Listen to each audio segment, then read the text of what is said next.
Now back live to this year's White House Correspondents' Dinner. Guests are now eating, and the speaking program will begin around 9:30 p.m. Eastern.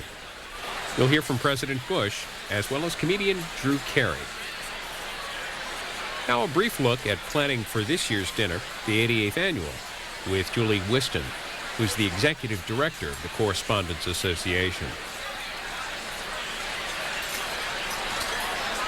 Julia Whiston is the executive director for the White House Correspondents Association. What's your job tonight? Tonight is probably the easiest part of the dinner, since it's ready to happen and everybody's in the room, but to get 2,700 people, keep them happy, get them tickets, that's been, a little bit of a challenge. Who's on the guest list tonight, and who will be where? Well, at the head table, we have the president and the vice president and their wives, our entire board, a 9-member board, Ari Fleischer, and our comedian Drew Carey. Then in the room, tables have been purchased by our members, and they in turn invite guests. And among those guests, who are the notables?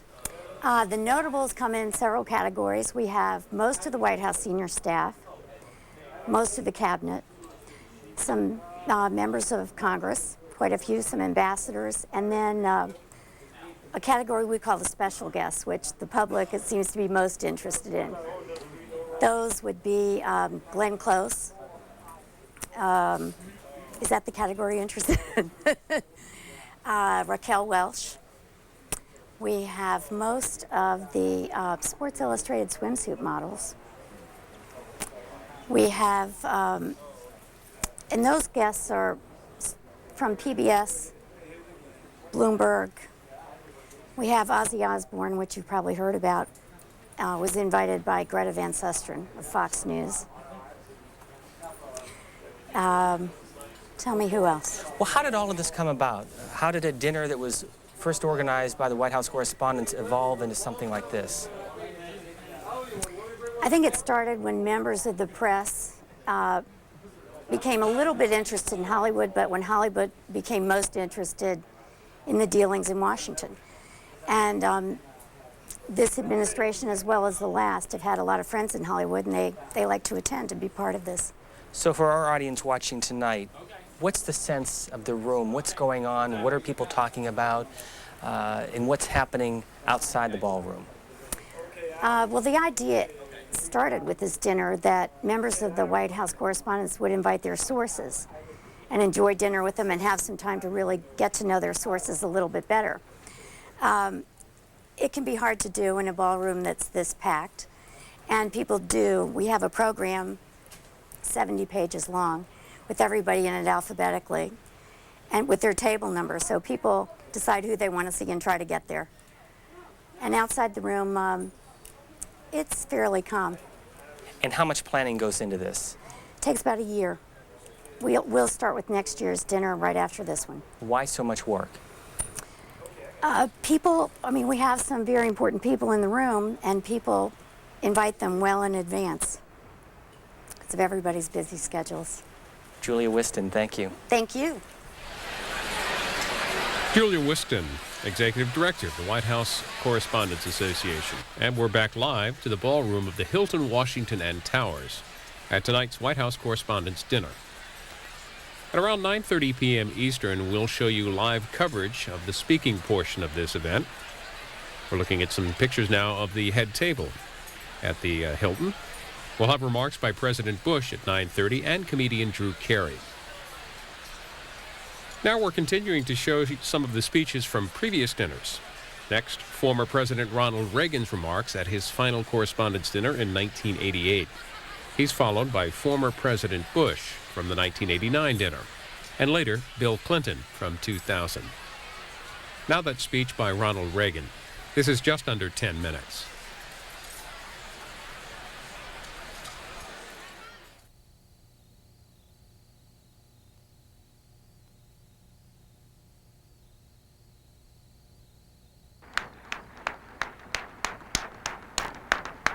Thank you. Thank you very much. Please. Thank you all, and I'm Delighted to be here. My, what a crowd. Looks like the index of Larry Speak's book.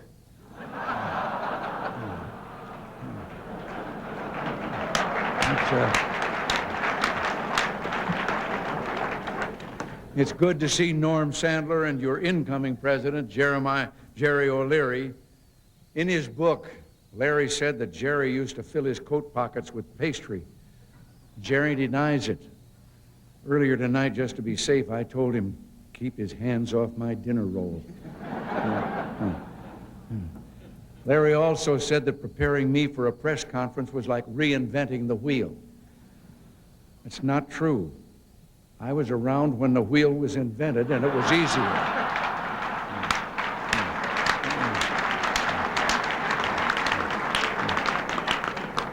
But even Howard Baker's writing a book about me. It's called 3 by 5, The Measure of a Presidency.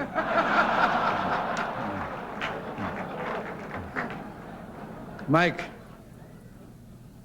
Devers, in his book, said that I had a short attention span. Well, I was going to reply to that, but oh, what the hell, let's move on to something else.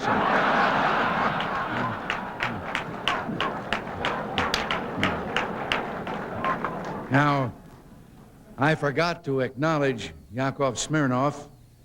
I've heard him before, and he's a very funny man. And I just have an idea here. Why don't you and I have a little fun? How'd you like to go to the summit as my interpreter?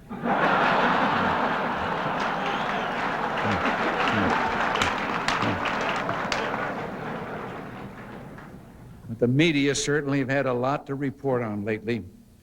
I thought it was extraordinary that Richard Nixon went on Meet the Press and spent an entire hour with Chris Wallace, Tom Brokaw, and John Chancellor. That should put an end to that talk that he's been punished enough.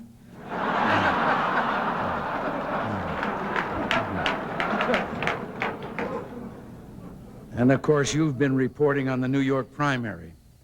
I'm afraid that Dukakis' foreign policy views are a little too far left for me. He wants no U.S. military presence in Korea anymore, no U.S. military presence in Central America, and no U.S. military presence at the Pentagon. Dukakis got great news today, though, about the Jimmy Carter endorsement. He isn't getting it.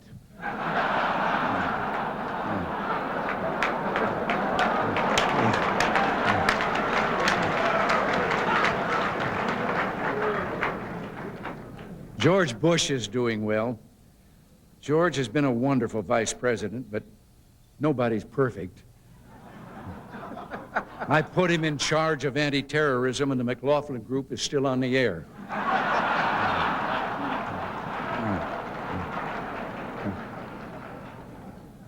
But with so much focus on the presidential election, I've been feeling a little lonely these days. I'm so desperate for attention, I almost considered holding a news conference.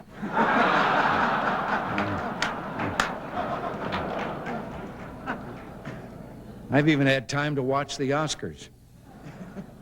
I was a little disappointed in that movie, The Last Emperor. I thought it was going to be about Don Regan.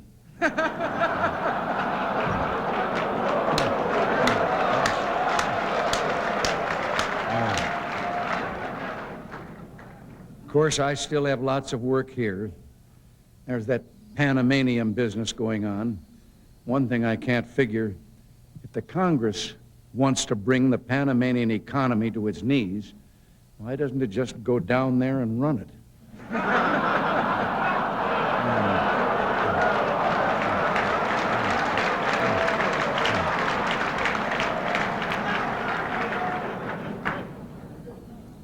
Ladies and gentlemen, this is the last White House Correspondents' dinner that I'll be attending. We've had our disagreements over the years, but the time I've spent with you has been very educational. I used to think the Fourth Estate was one of Walter Annenberg's homes.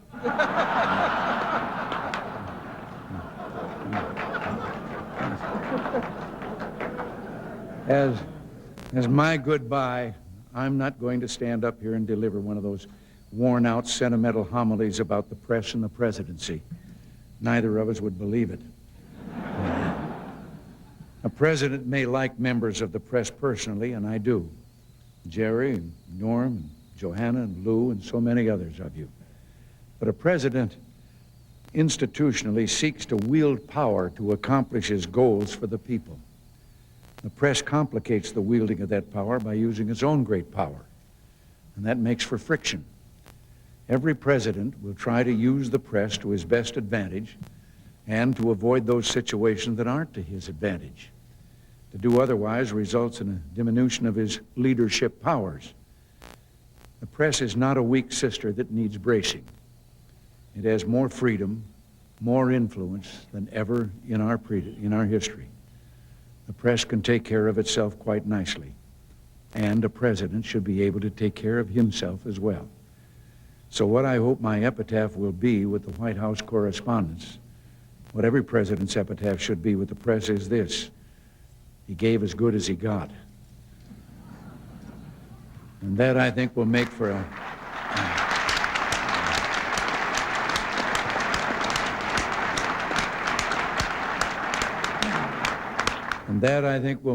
a healthy press and a healthy presidency. And I think all that's left to say is to thank you for inviting me and thank you for your hospitality.